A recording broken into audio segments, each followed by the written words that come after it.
Icy seawater licked along the steel bulwark, and the sky overhead was an unsettling leaden grey. The air raid siren tore through the wind's howl. Sailors ran for their stations, boots slipping on paint slick with spray. Talkers repeated orders down narrow passageways, and watertight doors banged shut as compartments sealed into their practiced geometry. Above them, turrets began their low, vibrating rotation, slewing toward the distant horizon where ominous black specks were swelling larger by the second, another inbound formation. Salt spray stung faces on the open decks, and in enclosed spaces the air smelled of oil and hot metal.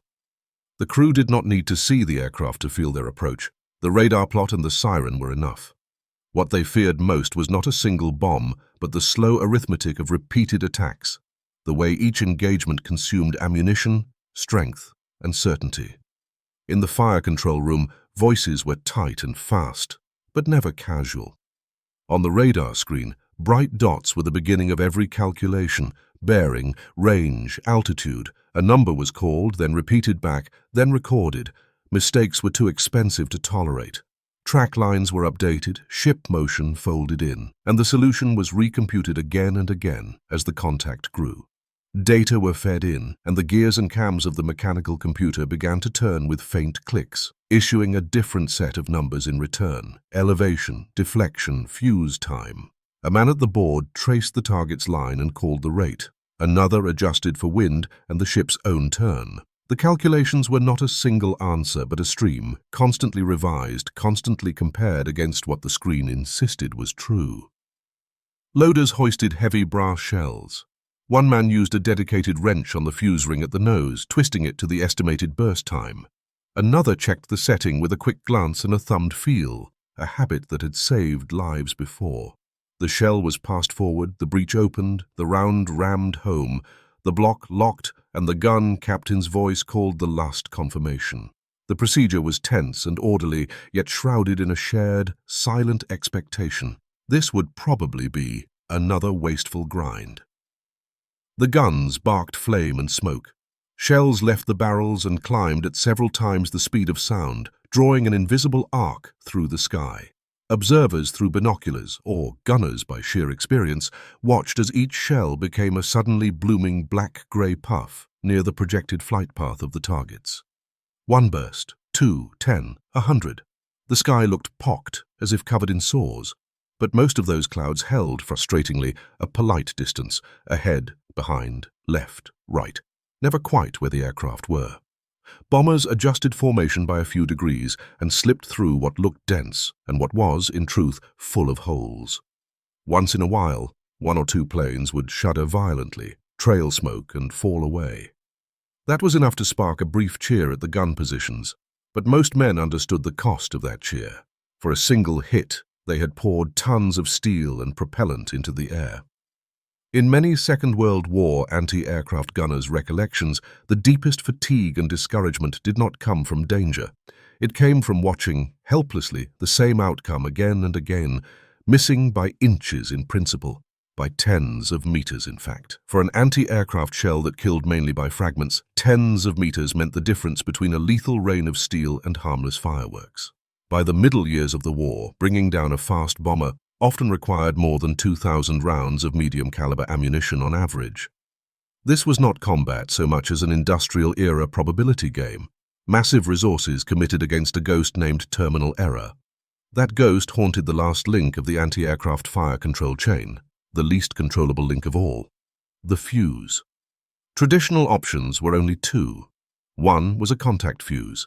It had to strike the aircraft's skin, propeller, or any part of the airframe to detonate, which against a fast-moving target was like demanding a rifle bullet collide with another bullet in flight. The other was a time fuse, a manual setting based on prediction causing the shell to burst near the calculated position of the target. But an aircraft was not a steady target on rails. It could jink, change speed, and ride air currents that nudged even a perfect ballistic arc by small amounts that became large over long distances. Any tiny error, multiplied by a long flight, swelled into a miss. A time fuse was like trying in a dark field to make an unseen alarm clock ring beside a running man's ear. The possibility existed, but it was thin. War forced a change in thinking. If you could not guarantee that a shell would burst at the single correct point in space at the single correct moment, Could you make the shell decide for itself, detonate the instant it came close enough, shift the problem from how do we make it explode at the correct time to how do we let it sense proximity and explode automatically? It was a fundamental jump in perspective. The weapon implied by that jump was called the proximity fuse, or influence fuse. Its promise was irresistible. Stop chasing perfect impact and instead chase the best automated coverage of a lethal radius. If it worked, the logic of air defense would be rewritten. Yet how could a device inside a shell, enduring extreme acceleration and spin, sense an external object moving at high speed? Researchers explored every sense they could imagine. Optical designs were proposed. Fit a tiny photoelectric tube in the nose and trigger when, approaching the target, the light was briefly interrupted. It might work under a clear midday sky, but darkness, clouds, smoke, or even backlighting could blind it. Acoustic designs were considered, detect the characteristic frequency of an aircraft engine. But the shell's own shriek, the thunder of friendly guns, and even the sea itself created a noise field thick enough to drown any signature. These approaches were captive to environment, and battle was not kind to fragile assumptions. What was needed was a steadier, more universal kind of perception, something that worked in rain at night, through cloud, and under the mess of interference that came with a modern fight. It had to be, in effect, an all-weather sense. Radio waves entered the picture. They did not depend on light, they penetrated weather. Their physical properties made precise measurement and analysis possible. The idea sharpened. Let the shell itself become a tiny radio transmitter, continuously sending out a signal of a specific frequency while listening for echoes reflected from the surrounding space. In empty sky, only weak background clutter came back. But if a large metal object, an aircraft's fuselage and engine, entered the detection zone, the radio energy would return as a strong reflection. The key question became how to distinguish a target is somewhere out there from the target is close enough that detonation must happen now. Measuring signal strength alone was not enough. Strength varied with target size, angle, and other factors. It did not map cleanly to distance. The answer came from a classic physical effect, Doppler shift. When shell and target moved relative to one another, the reflected radio wave returned with a slight frequency change. If the shell was closing on the target, the reflected frequency rose. If it was separating, it fell. That difference, often called a beat frequency, was crucial. It represented the rate at which the shell and target were approaching. Engineers imagined a circuit inside the shell that continuously monitored the strength of this beat signal. When its amplitude crossed a carefully chosen threshold, the circuit would decide that the target had entered lethal range. An electronic switch, given the technologies of the time, typically a gas-filled tube known as a thyrotron, would trigger instantly, dumping current into the detonator and setting off the warhead. The principle sounded clean, but it introduced a more demanding requirement. Anti-aircraft lethality came from preformed fragments blasted outward at high speed.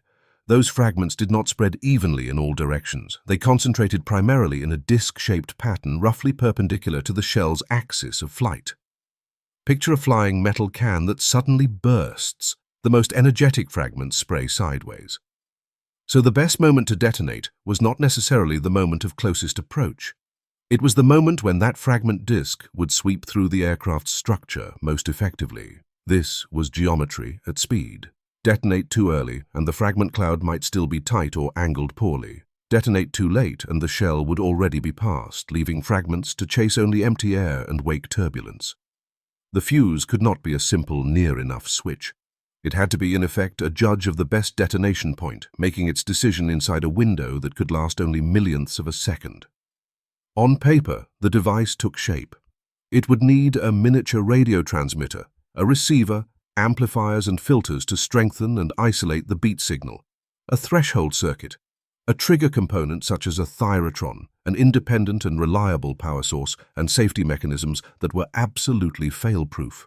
All of this had to be integrated into a conical metal space roughly 10 centimeters across and 20 centimeters long, while still leaving room for the most important payload, high explosive.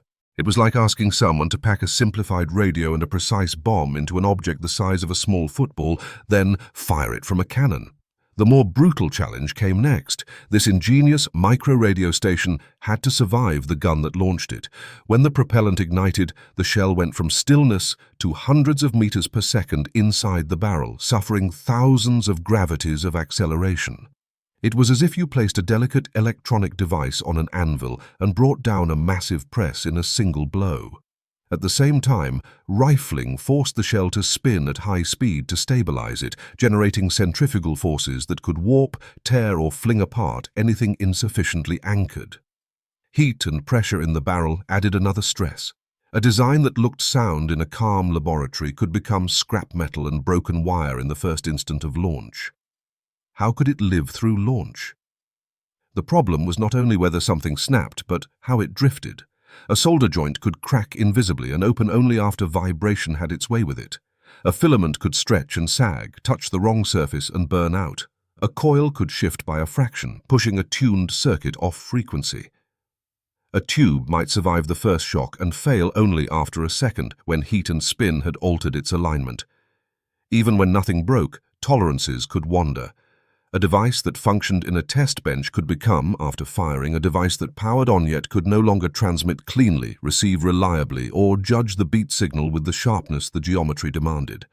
So materials science, mechanical design, and potting techniques were pushed to unprecedented intensity. Vacuum tubes had to be miniaturized and reinforced. Coils were anchored with special adhesives. The entire circuit module was wrapped and cast in shock-resistant compounds until it became a single, hardened mass. But the engineers were not allowed to stop at strength. They had to understand failure, reproduce it, and eliminate it. A broken prototype was not a disappointment. It was a clue, and the clue had to be traced to its origin. They built their own battlefield in controlled rooms. Assemblies were shaken until resonance revealed weak points. Units were spun to punish imbalance and to prove that nothing would creep under centrifugal force. Components were heated and cooled to expose hairline cracks, then tested again to see whether the crack grew. A design that passed one test and failed another was dissected, and the next iteration was built with small, unglamorous changes: a different securing compound, a different support, a different routing of wire that reduced strain at a joint. The work felt less like invention and more like relentless bookkeeping against physics, each failure recorded, each fix verified, each new batch checked to see whether the improvement was real or merely the luck of a single specimen. Yet survival was not enough. It also had to remain dormant until well clear of the firing ship. A proximity fuse that woke up too early could be a disaster above friendly decks. So designers built a complex, sequential safety system, locks that had to open in a strict order. One key invention was an air-driven turbine generator. Tiny intake ports in the nose admitted rushing air during flight, spinning a miniature turbine that produced the electrical power needed to heat the tubes and run the circuitry. This was an elegant safety design. Only after the shell had left the ship, only after it reached sufficient speed at a safe distance, would airflow become strong enough for the generator to supply the energy required for the fuse to wake. Additional gates, centrifugal safeties, inertia safeties, and other mechanical interlocks worked like a stack of locks that had to be opened by the physical forces of launch and spin. They were designed to fail safe, not fail armed.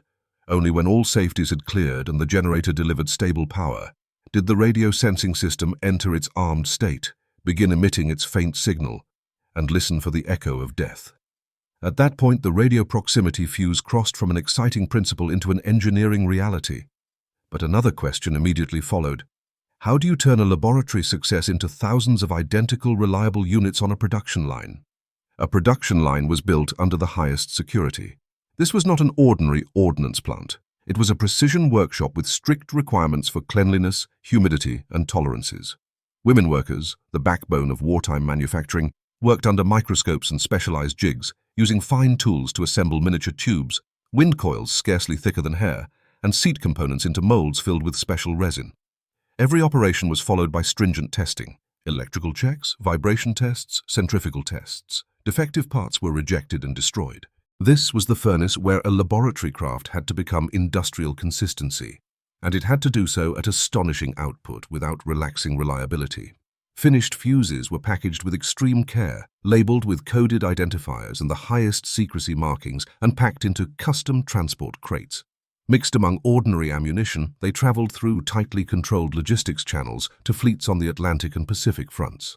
With them came brief, tightly focused instructions. No special handling beyond normal loading, but strict prohibition against use near enemy coastlines where duds or fragments might be recovered. Early employment required authorization. Secrecy was another lock. Commanders understood that if details leaked, the enemy might find countermeasures, or worse, replicate the weapon. The new Fuze would be introduced where secrecy could be maintained and effectiveness could be proven. The moment came. Perhaps it was an afternoon under a low ceiling of cloud or a night drained of moonlight. A sizable enemy formation appeared on radar. The fleet's air defense alarm sounded and tension snapped tight. On a cruiser or battleship serving as the core of the fleet's air defense screen, the fire control officer received permission to use the special ammunition. Deep in the magazine, shells marked with unfamiliar codes rode the hoists to the guns and slid into the breeches. To the turret crews, aside from the strange markings, the process felt the same. Load, lock, fire. For a beat after each salvo, the ship seemed to hold its breath. Turret motors whined as the barrels corrected. Hot powder smoke rolled and thinned.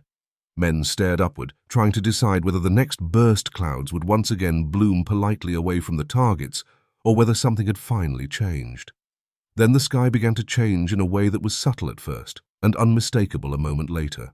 A wartime officer on the bridge, responsible for observing the barrage, later recalled that after the first few salvos, he noticed something wrong.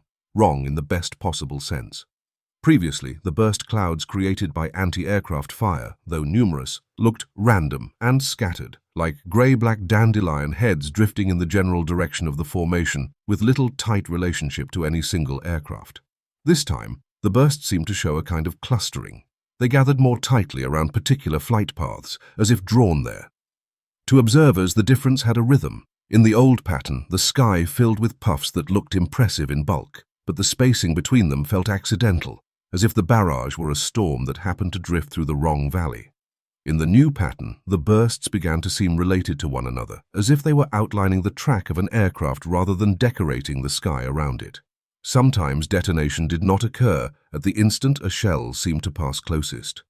A shell would appear to miss, slip to the side or slightly behind, and then burst in mid-air at an angle that made sense only in hindsight. To men used to watching bursts flower too far ahead or too far behind, that delay and that placement felt purposeful. It was as if the shell had waited for geometry, not merely proximity. The moment when fragments would cut across structure instead of chasing it. For high-angle directors and observers, the change was even more direct. Through binoculars, they saw details they had never seen before. A Japanese D-3A dive bomber trying to roll into an attack flashed with a burst just off its side. A heartbeat later, its horizontal tail looked as if an invisible hand had torn away a chunk of it, and the plane fell out of control into a deadly spin. A Zero fighter trying to break away was engulfed by 2 or 3 near bursts around the wing root. The structure failed, and the aircraft became a fireball falling toward the sea. The timing was precise, in a way that felt almost personal, as if the shells had eyes and were choosing the fatal angle where fragments could most efficiently enter metal and flesh. After the initial shock, a new kind of combat experience spread through the fleet. Many veteran gunners later described the biggest psychological shift as a transfer of anxiety. Before, the anxiety was, will we hit? Each salvo was a wager against the unknown, and every pause between firing and bursting was filled with dread and calculation. Now the anxiety became procedural. Is the fire control radar holding track? Are the directors staying stable through roll? Can we keep ammunition feeding without a jam? Because the pattern emerging overhead suggested that if radar held the target and the computer delivered a correct solution, the shell would flower close enough to do damage. The unbearable last moment, the maddening miss by a few dozen meters, had been pushed aside by an electronic judgment made at the end of the shell's flight. Of course, battle was not a laboratory. Aircraft would respond. They could dive, climb, or roll sharply to break radar track or attempt to interfere with the shell's radio band. Early proximity fuses had limitations. Against ultra-low targets skimming the sea, performance could degrade because sea surface reflections complicated the signal. Against dense formations, the fuse could be confused by multiple nearby reflectors. Severe electronic interference could disrupt operation, but the basic advantage was so large that these limitations became engineering problems to refine, not reasons to dismiss the idea. As firing continued, combat reports accumulated and began flowing into analytical offices. Once complex factors were stripped away, a clear trend emerged. With radio proximity fuses, the average number of rounds required to bring down an aircraft dropped sharply. After the war, the U.S. Navy's analysis of extensive operational data produced a widely cited conclusion. With the same fire control system, radio proximity fuses, often known as VT fuses, made anti-aircraft fire roughly 3 times as effective as conventional mechanical time fuses. It was not a marginal improvement, it was a leap in scale. More importantly, the improvement was not isolated. It fit perfectly into an air defense system that was evolving rapidly, and it became a critical piece pushing that system toward maturity. The system could be understood as a 3-layer closed loop. The first layer was sensing. Search radar and fire control radar broke the limits of eyesight and optical rangefinding, delivering accurate target data in any weather. The second layer was decision and command. Electromechanical analog computers and trained crews integrated radar data, ship motion, and ballistic characteristics into gun orders. The third layer was terminal execution, and that was the role of the proximity fuse. It ensured that even if small errors remained in the first 2 layers, even if the target made a modest maneuver near the end of the shell's flight, the shell still had a high probability of turning itself into a fragment cloud at the most damaging moment. The power of the system came from multiplication, not addition. When radar saw farther and more accurately, computers computed faster, and fuses finished more efficiently, the overall throughput and success rate of the defense chain rose by orders of magnitude. Fleet commanders could respond more calmly to saturation attacks, control larger volumes of airspace with fewer guns, or distribute defensive fire more scientifically in layers. Tactics became more elastic. This quiet revolution soon attracted enemy attention. Late-war Japanese pilot reports increasingly noted that American anti-aircraft fire had become abnormally accurate and lethal, with bursts that seemed to chase the aircraft. Some guessed the Americans had new radar or better computers, but few imagined that the secret sat inside every shell's nose. German intelligence also learned through limited channels that a miracle fuse existed and tried to develop a counterpart and countermeasures, but time was not on their side. As confidence grew and stocks increased, restrictions on proximity fuse use loosened. It was no longer solely a secret naval weapon. Its logic began to spill into other combat problems. The natural question followed: if a shell could intelligently burst beside an aircraft, could it also burst intelligently over infantry, over marching columns, above fieldworks? The answer would soon be delivered on storm-tossed Pacific islands and in the mud of Europe's western front. Another steel storm from above spread across the ground. Once validated, wartime logic quickly sought new outlets. After proving itself against aircraft over the Pacific, the proximity fuse's potential was recognized by artillery officers and weapon developers. If it could sense an aircraft, could it be tuned to sense the ground? The answer was yes. Late in the war, a variant designed for Army field artillery, especially 105mm and 155mm howitzers, was rushed into development and deployed. The principle was the same, but optimized for ground targets. When the shell descended to a predetermined height, radio energy reflected off the Earth and triggered detonation. This airburst mode was devastating. For infantry exposed in the open, truck convoys without overhead cover, soldiers in improvised positions, a conventional impact-fused shell scattered fragments upward and outward and always left angles that a man could survive by flattening himself. An airburst, by contrast, turned fragments into a downward-pouring steel downpour, covering a wide area with few safe pockets. It is about how human beings learn to use organized knowledge, cooperation, and industrial power to solve extreme problems systematically. It turned the most maddening uncertainty, the despairing almost, into something that could be calculated, designed, and trusted as engineering probability. When the guns finally fell silent and peace arrived, the women who had wound tiny coils in secret workshops, the officers who had watched the sky light up with new bursts, and the scientists who had tested Doppler equations in quiet labs, all returned to their lives. But war had been changed.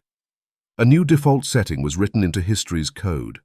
From then on, what would decide a weapon's effectiveness would not be only the weight of its explosive, but also its ability to sense its environment and make autonomous judgments. The shell that learned to listen for echoes and convert itself into fragments at the optimal instant became a small pendulum swinging toward a future of greater precision, greater automation, and deeper entanglement between battle and technology. The sky, reshaped by fragment rain, remained an enduring metaphor. Revolutions often begin in the smallest parts and in the coldest calculations.